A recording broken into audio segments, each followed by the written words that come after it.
I was thinking to myself, if you wanted to be the most powerful country in the world, how would you do it? How would you do it? And let's say you didn't want to have a war in order to achieve your goals. How would you do it? And it seems pretty obvious, actually, when you frame it that way, that you'd want to control the world's natural resources, because if you did, you could dictate the terms of basically every other country's economy.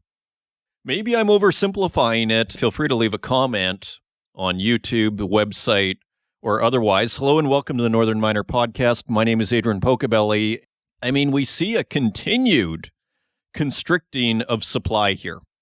Oil has come down, granted, but interestingly, these stories just keep coming. There's another one here on copper, and I found another one on rare earths, where China is just beginning to constrain. It's starting to just assert more control over natural resources. And copper is another big one. This was in a story in Bloomberg News via mining.com. China tightens grip on copper, key to world's energy transition. And you might think to yourself, well, isn't copper out of Latin America, maybe Democratic Republic of Congo? Does China have any copper? How could they constrict supply? And it's one of these things that doesn't seem to be discussed very often.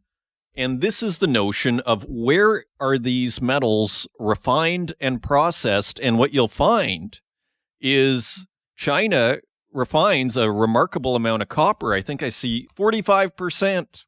China will account for about 45% of global refined copper output this year, according to CRU. I mean, just think about that. And then you put all of the natural resources in Russia. I mean, look at Russia on a map. And then you look at Africa. Most of Africa is leaning towards the China-Russia axis.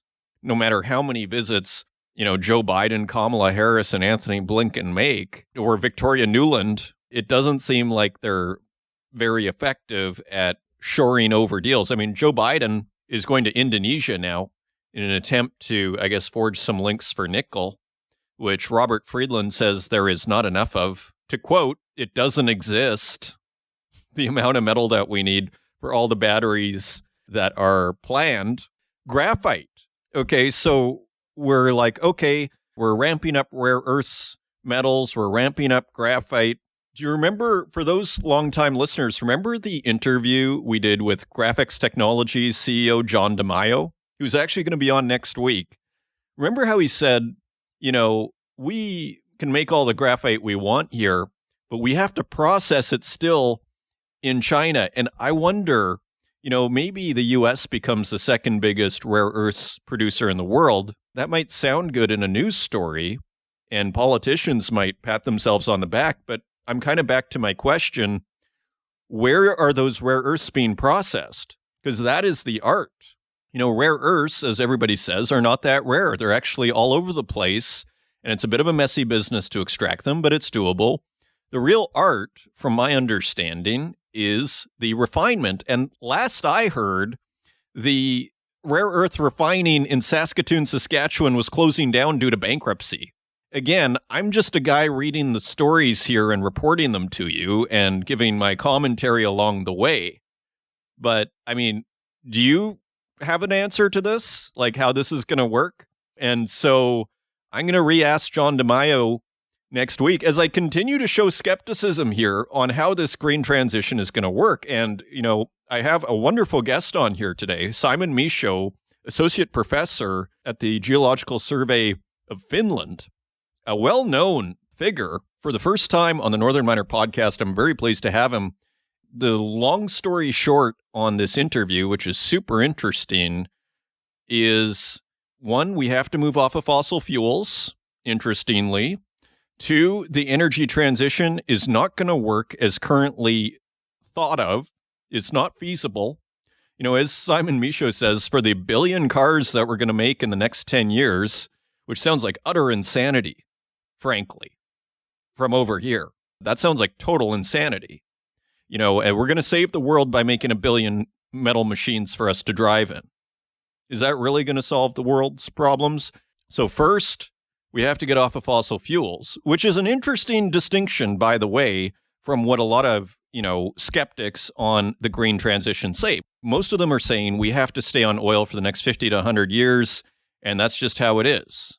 Interestingly, Simon Michaux says, no, we actually have to get off of fossil fuels. However, the green transition isn't going to work as currently modeled, and then offers solutions, interestingly, geothermal and thorium. And we don't talk about thorium very often, do we? And frankly, geothermal, what happened to that? So I asked Simon Michaux where we are on these technologies because, it's a sort of technology you heard about 10 years ago, and you never really heard about it again. So a very interesting interview with Simon Michaux, who is very well-versed in this subject matter and just adding to our education, really, another refined view on what is happening. But we've had a few refined views. I mean, again, Robert Friedland, a skeptic. Simon Michaux here, a skeptic. As I ask almost everybody I'm interviewed that has a kind of view on the topic, does this really make sense to dig up all of the world's metals in the world's crust in order to save the world, in order to be environmental? So that we can build, as Simon Michaux says, 1 billion cars in the next 10 years.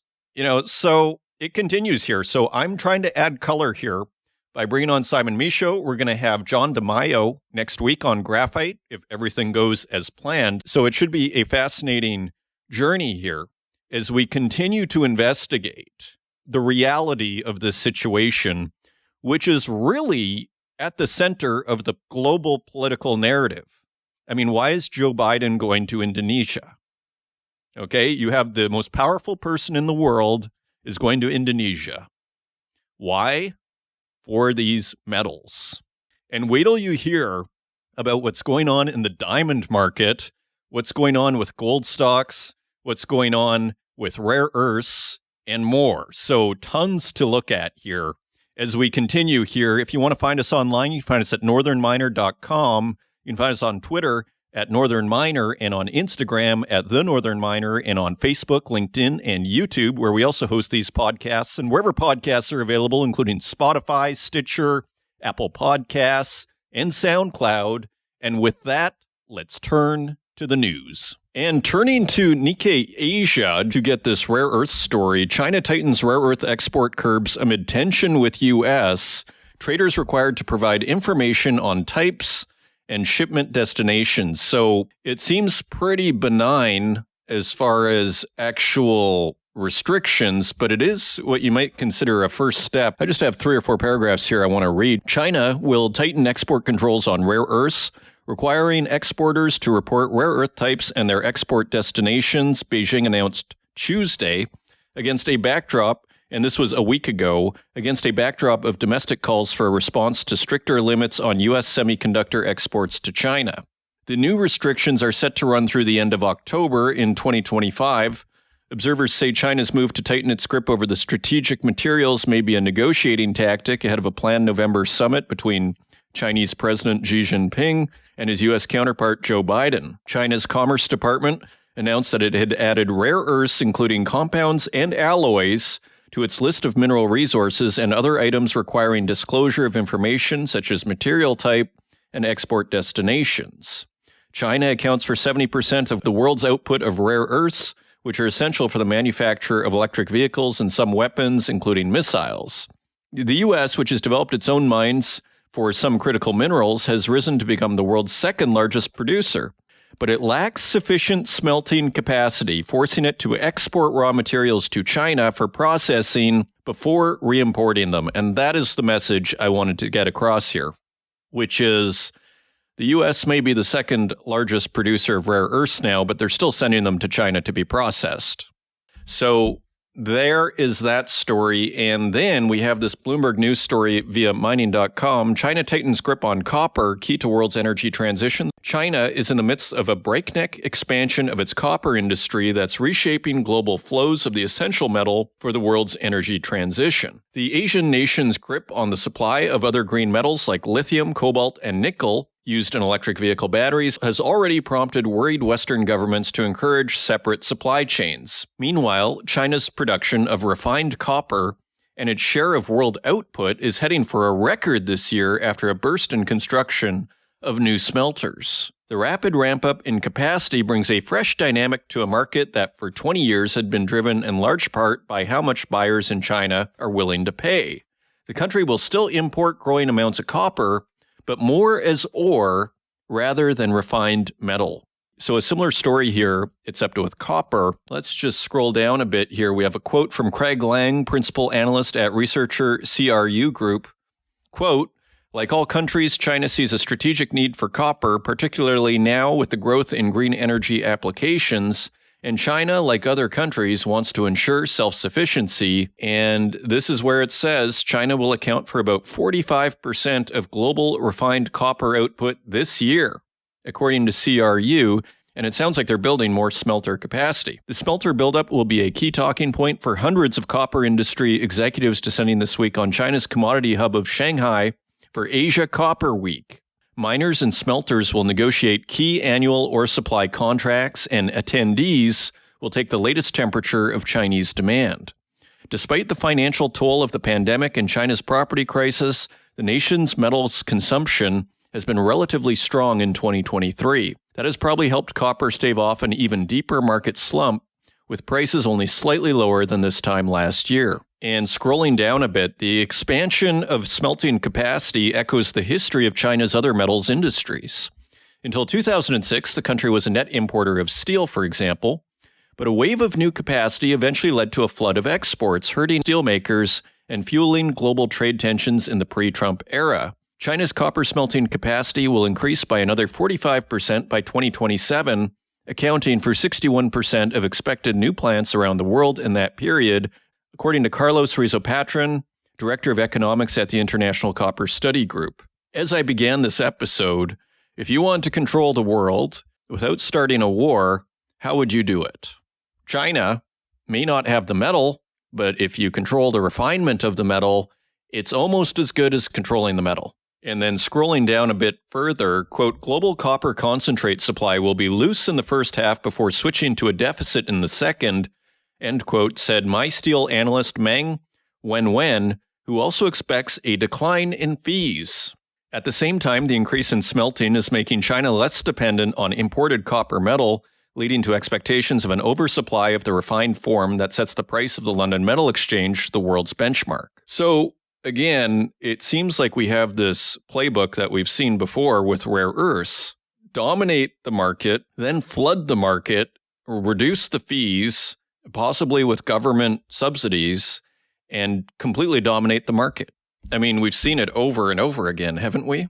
And then they have more leverage over the miners. This is causing a headache for China's traditional suppliers like Chile, and has forced the world's biggest copper producer, Codelco, to slash the annual premium it charges to Chinese buyers. And finally, to be sure, China isn't the only nation building new smelters. India, Indonesia, and Africa's copper belt are also adding capacity, and China is mulling caps on smelter expansions for environmental reasons, although restrictions are unlikely to be imminent. So fascinating developments there. Continuing on, Exxon to start lithium production for EVs in the U.S. by 2027. This is Reuters via mining.com, and this brings up a whole other interesting issue, which is Robert Friedland brought it up, and also Simon Michaux in our feature content later in the program, which is this idea that, for a real green energy transition, we should be focusing on minerals that are easy to acquire. Like Robert Friedland was talking about metals like iron ore rather than nickel. And lithium, it's one of these minerals that are in shorter supply. And they're both making the point, we should be focusing on minerals that are basically easier to extract, that are kind of everywhere, which makes a lot of sense, maybe easier said than done. Let's look at this story here. ExxonMobil said on Monday it plans to start producing lithium from subsurface wells by 2027 to provide supplies of the key metal used in electric car batteries and advanced electronics. Oil majors are investing in the electrification sector as governments in the United States and Europe set programs to promote wider use of electric vehicles and reduce fossil fuel consumption. Exxon said it will start production from briny waters pumped out of the ground in an area in the state of Arkansas known to hold significant lithium deposits to help develop a domestic source of the metal. Quote, in the long term, lithium really is a global opportunity, end quote, said Dan Amon, president of Exxon's low-carbon business unit. Quote, we are starting here because there is an urgent need to ramp up domestic production of these critical materials, end quote. So Exxon continues to pursue lithium. I mean, it probably makes sense for them at least to hedge their bets should lithium batteries actually end up being the solution. Continuing on, billionaire Andrew Forrest wants leaders to target zero carbon by 2035. Bloomberg News. Australia's richest person, Andrew Forrest, called for businesses and governments to commit to stop burning fossil fuels by 2035. Quote, we have all the technology. It is all there. End quote. Forrest, founder of iron ore giant Fortescue Metals and a clean energy advocate, said Wednesday at the Bloomberg New Economy Forum in Singapore. Quote, the resource we are short of is character of leaders. End quote. Well, let's see if we can see the solution here. According to Forrest, getting new industries like green hydrogen started requires assistance from the government, while business leaders must take risks. So he is saying that green hydrogen is the solution. Forrest previously said he wanted to produce 15 million tons globally of green hydrogen using renewable power by 2030. So we do hear about hydrogen. I mean, Jeffrey Christian has mentioned hydrogen, so that is not mentioned. I wish I could have asked that of Simon Michaux. Maybe next time we will get that opportunity with hydrogen. But it always feels like a little ways off, doesn't it, that whole technology? But who knows? Andrew Forrest probably has pretty good information on that. Continuing on, gold mining ETFs failed to keep pace with benchmark bullion fund. This is Reuters via mining.com. And there's a whole story on how the gold shares are not keeping up with the price of gold. I mean, I think we could say the gold stocks have not confirmed what we were seeing in the gold price. And maybe that's why it's down, interestingly. And we have a quote from Imaru Casanova, portfolio manager for the gold and precious metals investment strategy at Van Eck. Quote, interest in gold just hasn't been carrying over into interest in the companies that actually produce it. It's puzzling. We're scratching our heads.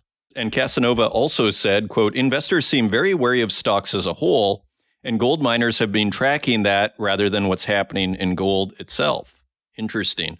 I guess she's talking about commodity stocks in particular, because the NASDAQ doesn't look too bad right now, does it? And finally, just a couple of headlines here. Calibre Mining and Marathon Gold combined to create future 500,000 ounce per year producer.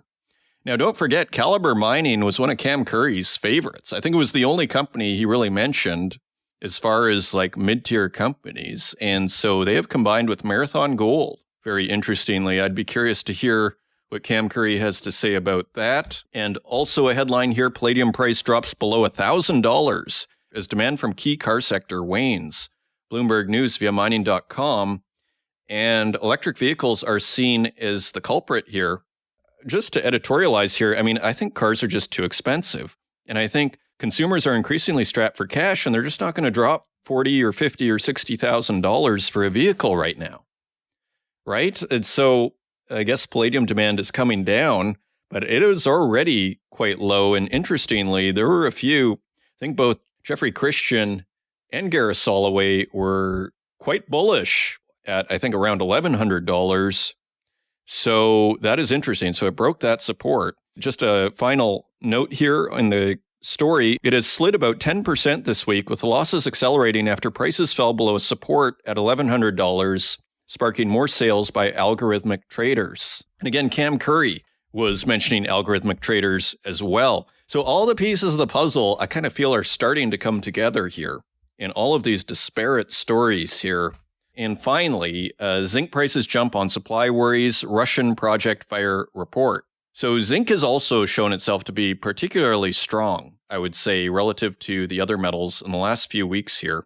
And finally, last story here, Diamond World takes radical steps to stop a pricing plunge, also Bloomberg News via mining.com. So diamond sales are down. What was interesting about this story, I didn't see anything on synthetic diamonds. But I did a search on it, and I saw in the FT, they had a story in August about how synthetic diamonds, which apparently are 2/3 the price of, I guess you'd call them organic diamonds, but atomically the same. They went from about 3% of the market to 16% of the market.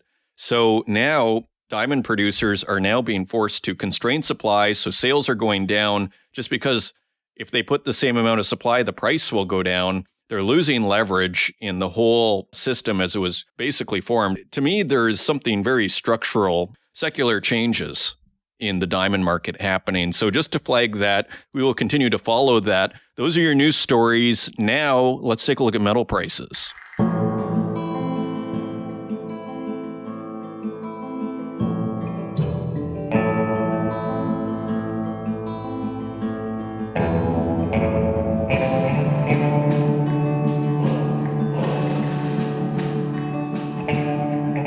And turning to metal prices, let's just look at the bond market for a little bit of context here. The U.S. 10-year bond is trading at 4.556%. So let's call it 4.56%. That is down 0.06% from last week. So edging a little lower there.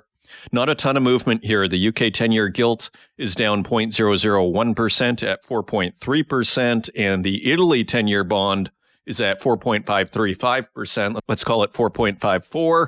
And so that is down 0.16%. So bonds edging lower in the last week. And turning to precious metals, gold is trading at $1,949 even. That is $21 lower than last week. Silver is trading at $22.41 per ounce. That is 23 cents lower than last week. Platinum is at $864.96 per ounce. That is $43 lower than last week. So getting quite low on platinum, and palladium drops to $979.66 per ounce. That is $121 lower. So we saw that headline with palladium breaking support there. So quite a bloodbath, frankly, in platinum and palladium, especially palladium. I mean, what's interesting is, it's been a while since platinum and palladium have been the same price, but we're getting pretty close. We're a little over $100 away, maybe $115 away here. That is quite something. I mean, I used to remember when platinum was far more expensive than palladium. So super interesting there. Turning to our industrial metals, copper is trading at $3.66 per pound. That is down 4 cents from last week. Iron ore is at $128.34 per metric ton. That is $2 higher than last week. Aluminum is lower at $1.01 per pound. That is 3 cents lower than last week. Lead is unchanged at 99 cents per pound. Nickel at $7.72 per pound. That is 44 cents lower than last week. So really starting to approach pre-Ukraine war levels on nickel. And who could forget the big nickel crisis at the LME? So this is a big deal. Again, nickel, when the Ukraine war broke out, went up to $21.87. So we are almost at a third. And as Robert Friedland says, the nickel doesn't exist as far as all the plans that are there for the battery metals and, building all these batteries for all these cars. So as I opened last episode with, why aren't we buying this? If we can get a pound of nickel for $7.72, US dollars, why don't we just buy it? I hope we're stockpiling it. I did a search on ChatGPT, and interestingly, the stockpiles of the Defense Department are not public. So hopefully they're being stockpiled by the US. We know China does with a lot of these metals. So very interesting there. Tin, on the other hand, is up 11 cents at $11.16 per pound. Cobalt is still unchanged at $15.16 per pound. Lithium, another head turner here at $20.37 per kilogram. That is $1.98 lower, almost 10% lower on lithium, which was already, falling through the floor here. Again, when we started tracking lithium, maybe, 6 months ago, it was at $51.54 per kilogram. It is now at $20.37. So pretty interesting there. Uranium is almost unchanged. It is slightly lower at $73.65 per pound. That is 35 cents lower than last week. And zinc is unchanged at $1.16 per pound. So similar to last week, we're sort of seeing every market kind of have its own feel, shall we say. Zinc had that fire, so it's at $1.16.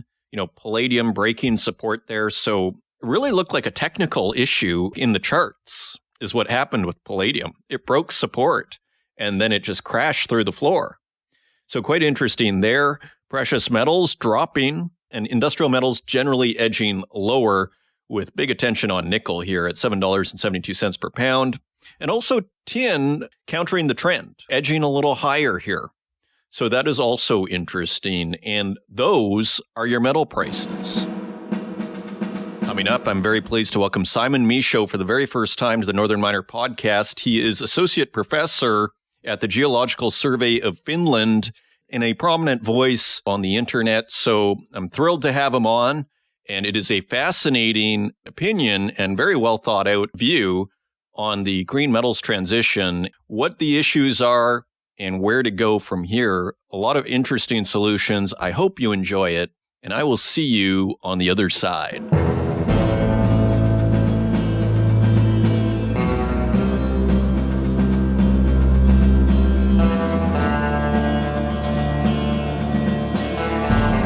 Joining us today, I'm very pleased to welcome Simon Michaux, Associate Professor of the Geology Survey of Finland, to the show for the very first time. Simon, thank you for coming on. It's nice to meet you, mate. Well, it's great to have you. I've seen some of your work online. For those that don't know much about what you're up to, could you describe what you're doing at the Geology Survey of Finland? Okay, so a brief summary of how I got here. Basic training of a Bachelor of Applied Science, Physics and Geology, then a bit of mining engineering and open pit optimization. Then I did a PhD in blasting and mining engineering in Australia. I was in the Australian mining industry for 18 years in research. I went to the private sector to support feasibility studies for a short period of time. Then I came to Europe, into Belgium, to learn industrial recycling and the circular economy. I left Belgium, and what I saw in Belgium really did motivate the current work. And I came to the Geological Survey of Finland to join the work being done on mineral intelligence. And since then, I have been promoted to the current position where I'm in the circular economy solutions of GTK. All right, so the work I'm doing, when I left Australia and came to Europe, I was really sort of surprised to find a distinct lack of hard numbers behind any planning. There was no comprehensive feasibility plan for the macro scale transformation and industrial reform to phase out fossil fuels. There was a lot of talk and there was a lot of work done in a small scale, but no one had actually stitched it all together to the point where it was actually able to be done. Coming from the mining industry too, like certain things that what I thought were commonplace for me weren't even part of the lexicon of the people I was seeing in Europe. They don't do mining in Europe, for example. They don't extract raw materials. What we do is we buy things from the market, and they're manufactured either in Southeast Asia in particular, but either outside of Europe, or any manufacturing done in Europe tends to be done on components made in Southeast Asia. And there was a complete unawareness of all of this. There was this just this belief, this almost magical thinking and arm waving that was a little bit distressing to watch. I thought about it for a couple of years, and I said, I'm seeing a fairly serious pattern here. Like promises were being made on behalf of mining, recycling, smelting and refining, but also manufacture that were never going to come to pass. They just weren't practical. Never in a million years are we going to make 1 billion electric vehicles in 20 years. That's basically the prospect of what we're looking at. Anyway, so I thought about it for a couple of years, and I worked out a way to communicate what I was seeing in a way that it couldn't be ignored. And what I found was each discipline had its own professional language, its own data, the form of data, like how do we communicate with each other? And so I worked out a way of communicating this idea in ways that couldn't be ignored. And what I came up with, I had to get it to the point where I could say the number of solar panels that will be needed, the number of wind turbines that will be needed, the number of batteries and of what kind. And when we get to that point, we can then compare that, well, this is what's needed What about our ability to deliver that? And so then I'm looking at mining production, recycling. I looked at very, very briefly, but I decided this was a mining story. And so I looked at production, then I looked at reserves, then I looked at resources.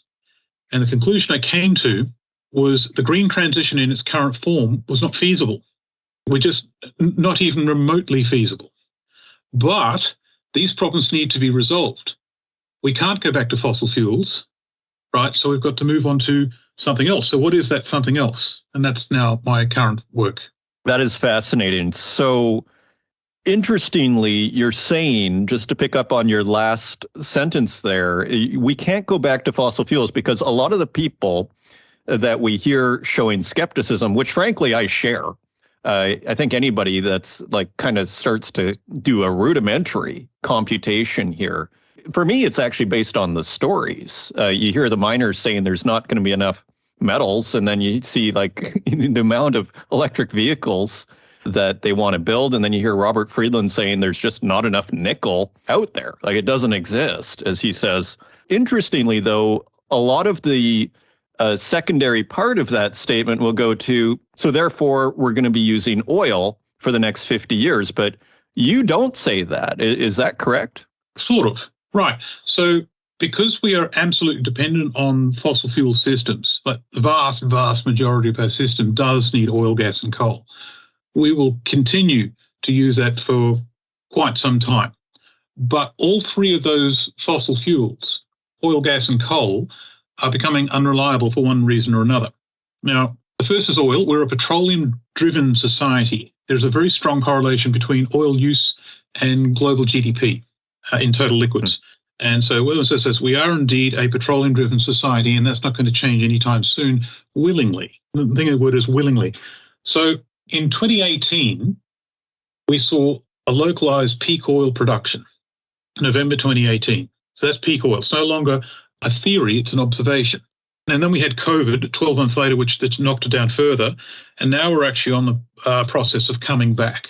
But when you actually unpack that, total liquids, we're having things like gasoline is being made from biofuels and natural gas liquids.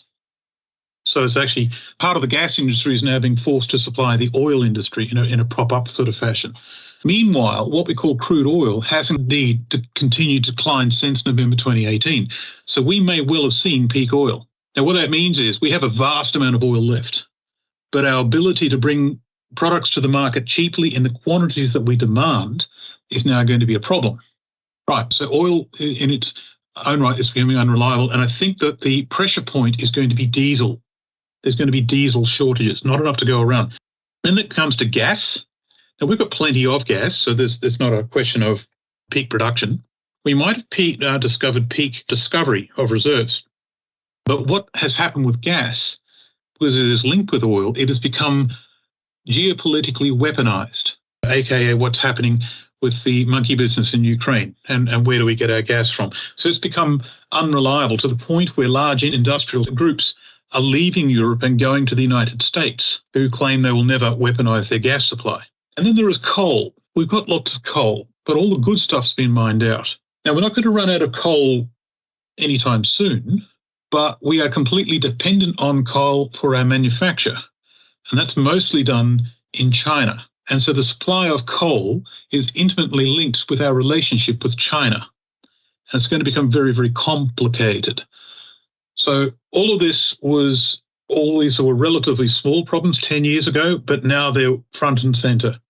So fossil fuels from this point on, in one reason or another, are going to become difficult to work with, and we're going to want an alternative system. And as that time goes on, it will become more and more needed to do so. The flashpoint always was and is oil, the oil industry. So in addition to all the conventional discussions around oil and fossil fuels, we've now got, as a resource, as an energy system resource, it's not going to be able to deliver what we need, especially cheaply. Like the oil that we've got left is there, but it's going to be expensive to get hold of. And our economics depend upon cheap, abundant energy that's fast, and we can get it as much as we want. That's not going to happen anymore. Right, so fossil fuels are now showing warning signs that we should think about moving on. And the green transition also is not going to work the way we hoped, especially if we have to do a lot of mining and we're not allowed to use fossil fuels anymore. No one, for example, has shown me a sensible way to do any mining with wind turbines and solar panels as the power source. We're just not ready for that. I kind of feel like this is the elephant in the room that is not discussed, which is all the energy it takes to mine these metals. Like, from your understanding, I mean, is that factored in? Like, I imagine they must. It seems like common sense. You hear this in the oil business too, that the amount of energy or oil it takes to get a barrel of oil, that ratio is, getting where you need more and more oil or energy to extract that oil. So again, what's your understanding of how the amount of energy that is required to mine these metals is understood out there? Well, it's not really understood. It's seen as energy is just seen as a cost. Mining happens to a formula, a very basic formula. Now, most electricity, tend to be in remote mine sites. And the larger, especially copper mines, we tend to be using a lot of electricity to crush and grind things down. So what we generally do is a gas pipeline out into the middle of nowhere to supply an electric power plant, which then supplies the mine site. And so a lot of the equipment on the mine site is electric coming off that power station, which is powered by gas. So that's a cost. Then we've got the truck and shovel fleet that actually does, the first stage of excavation and moves a lot of the, waste rock around. That's actually powered with diesel, and that's seen as a cost. Then there's access to potable water to do the processing, especially in fine grinding. That is a cost. So everything's seen as a cost. So when we actually say, well, what do we do without fossil fuels? The only thing I've seen so far is where they've actually tried to develop a truck that runs on EV batteries. And the short-term performance, they say, well, the EV battery truck can actually run faster than the petroleum truck. But hang on, how long does it last for? So you see a diesel-fueled dump truck can actually run for a whole shift, which is many, many hours. Whereas an EV truck might have to recharge after half an hour. And how long does it take to recharge? Those metrics are not available. So what I'm saying is mining has not actually got its arms around this. And because they're a corporate business, they're a business. It's all about money and economics. They're just waiting until someone else actually sorts this out. And in the meantime, they're making as much money as they can. So mining is actually driven by corporations. And corporations, especially in the mining industry, don't think in terms of research and development. And I used to be in mining research and development. It's very conservative. They don't like radical ideas. They want ideas that are practical or are considered doable, which has this way of limiting what can and cannot be done. I mean, one thing, just to circle back to the energy side of things then, before we go on to what will work, one of the things I find really interesting about your take on energy in general is that the imperative is not actually climate change. The thing that's driving this, it's actually supply. Like, in a sense, like whatever you're thinking on climate change may be, or however urgent you think the issue is, you're saying, in a sense, that's a secondary issue. The issue is actually supply that's driving this. Depends who you talk to. Some people feel that the climate emergency is the emergency thing that needs to be dealt with. I personally think that in the climate change, I'm an environmentalist, I consider myself to be so, but I think we're actually focusing on the wrong thing. We've got an ecological disaster in front of us where we have species die off, ocean acidification, land degradation. That's the sort of things that we need to be working on. Whereas everyone seems to be focusing on a trace element in the air. And now that we've got a massive volcano about to go off, that's going to dump a whole lot more carbon in the air. Does that mean we're tipped over the edge? What I'm getting at is these things may well be valid, but if we're to do some useful work in the next 20, 30 years, what would that actually be? So what would work? I mean, you've done some thinking and some writing on this. I mean, fascinatingly. Go ahead. So there is no magic bullet, in my opinion. And so to me, it's what we're looking at is a system of solutions that actually are a new paradigm. We're in a society at the moment that is based on whim, and everything's easy for us. Energy's easy, money's easy, stuff is easy. 99% of all things manufactured are thrown away 6 months after they were manufactured. It's huge. And so we're a throwaway culture that's based on consumption because everything that's actually produced is sold for money, and it works better if everyone buys the same product many, many times instead of just once.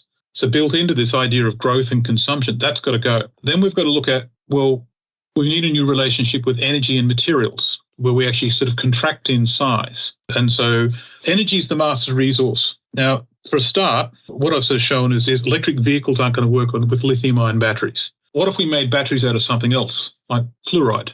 The fluoride in your toothpaste, zinc, or sodium.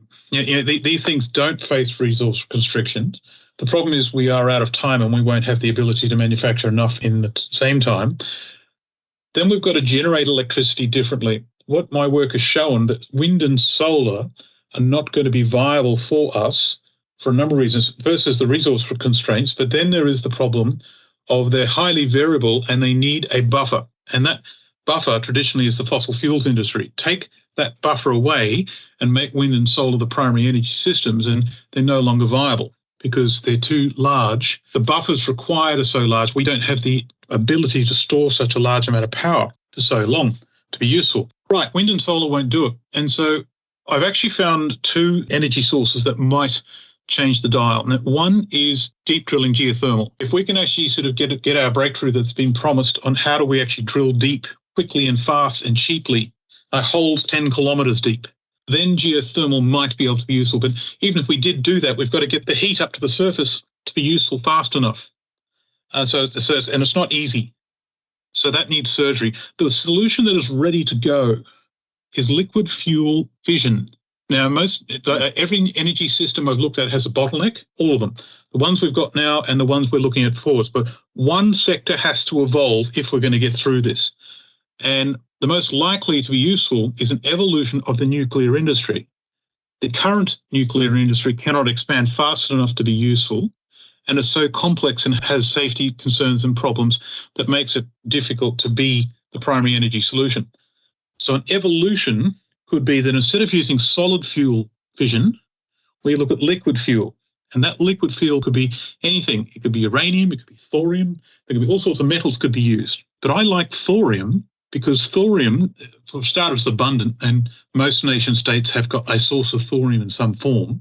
And the front end of the nuclear fuel cycle for a liquid fuel thorium system can be done at any rare earth mine site where you make a thorium fluoride beryllium salt. And that salt is not dangerous in the same way that yellowcake is dangerous. It's a little bit above background radiation, but only a little, not enough for its own classification. And the interesting thing about liquid fuel systems is they use most of their fuel, like 96, 97% of the fuel gets consumed. Whereas in the existing solid fuel systems, only about 3 or 4% is consumed and the rest cannot be used, and it's very radioactive.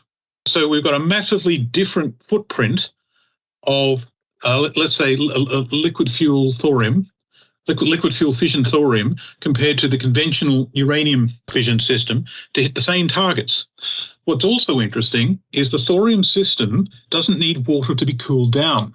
So you don't need these massive cooling towers. And so it's appropriate in deserts now.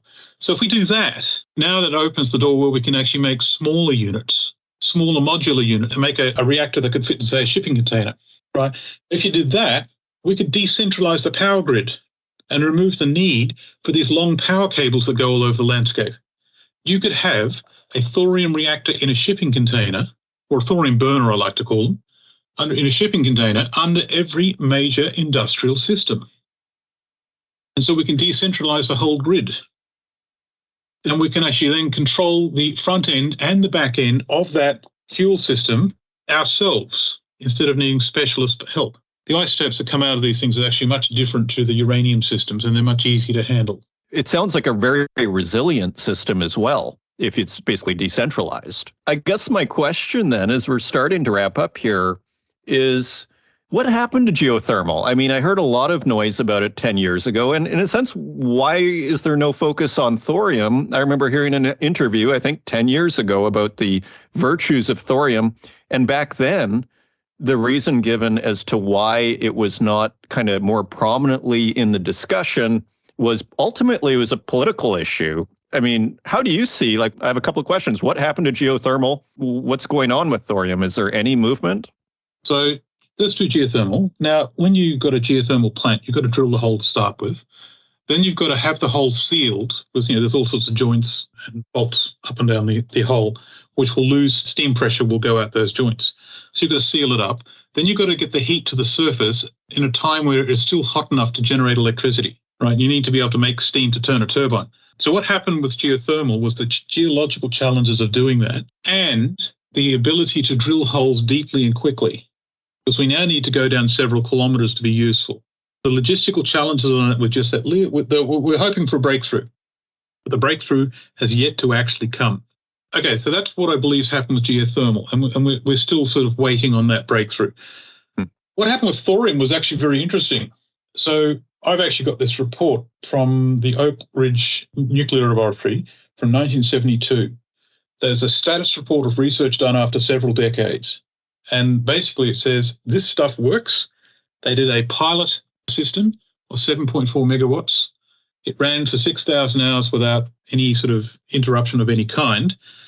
And they made the case that they now wanted to make a large system, a full-scale power plant. And so the system they looked at was liquid fuel, but they would find that thorium was used, but also uranium salts were investigated.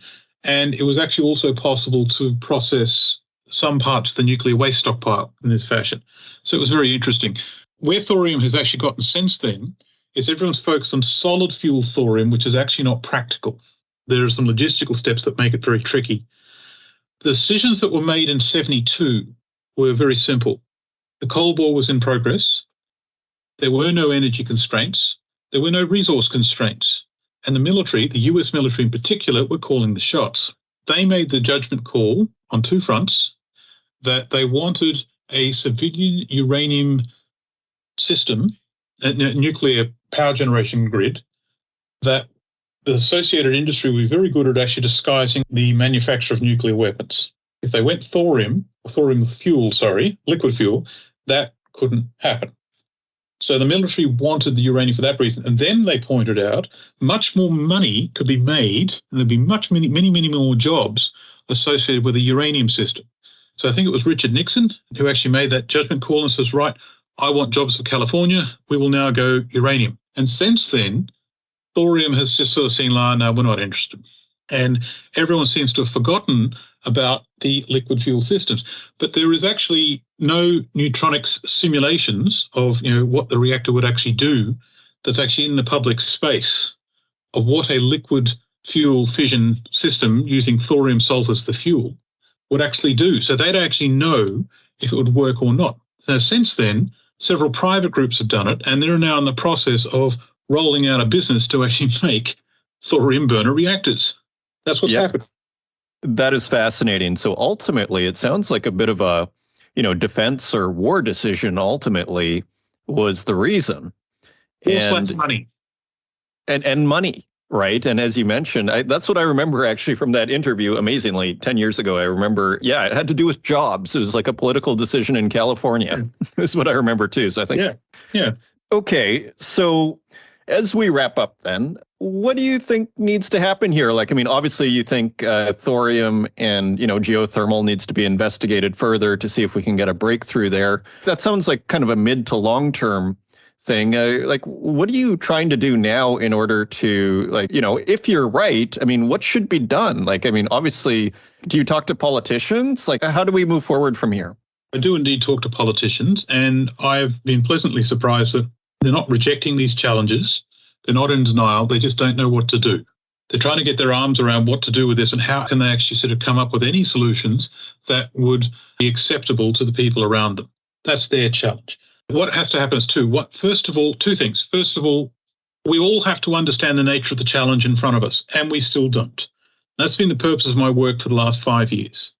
Me and so many other people have been sort of getting the story out there. This is what we got to do, and this is how we got to do it. Okay. But the second thing that's got to happen, right, is research and innovation has to be commercialized. There are so many unconventional ideas out there that have been rejected, for ideological reasons. They work quite well. They don't have to be rejected. So, in fact, my future plans is to actually sort of work with an innovation hub to get every unorthodox idea I can lay my hands on and put them all in one place so they can actually cross-fertilize and in a holistic systems fashion develop a new energy paradigm and a new materials resource paradigm. That has to happen in as many places as possible, not just one place. Now, because the urgency involves here, we need our brain trust working on the right problems in as many places as possible, and they need to be talking to each other. But this is not a one solution, this is a many solution. Indeed, it seems like at the core, it seems like maybe it's an education issue, at the core, right? Because once there's that understanding that you're discussing, then hopefully we can start to make moves in this direction. But it seems like a titanic task. It's an education thing, but followed by people have got to do it. A lot of these ideas have been around for a while, but existing systems and structures have actually not allowed new and innovative ideas to come out. So we've got to go and do it. As I like to say, enough talky, now we need the wickety whack. Well, a beautiful note to end on, and we're more than happy here at the Northern Miner Podcast to help you get your message out and just some different ideas that may actually work. Would sound like a very important thing to do. So Simon Michaux, Associate Professor at Geological Survey of Finland, thank you for joining us here on the Northern Miner Podcast and sharing your insights. You're welcome, and watch this space.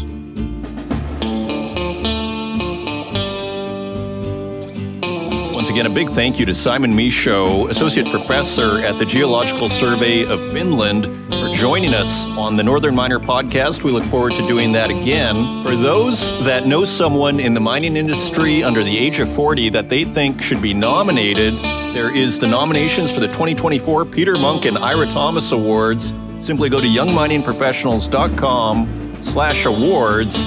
And you can put in your nominee. They need to be under the age of 40, and the deadline is December 31st, 2023. If you want to help out the podcast, please leave us a review in the Apple Podcasts directory, share it with your friends, and until next week, take care.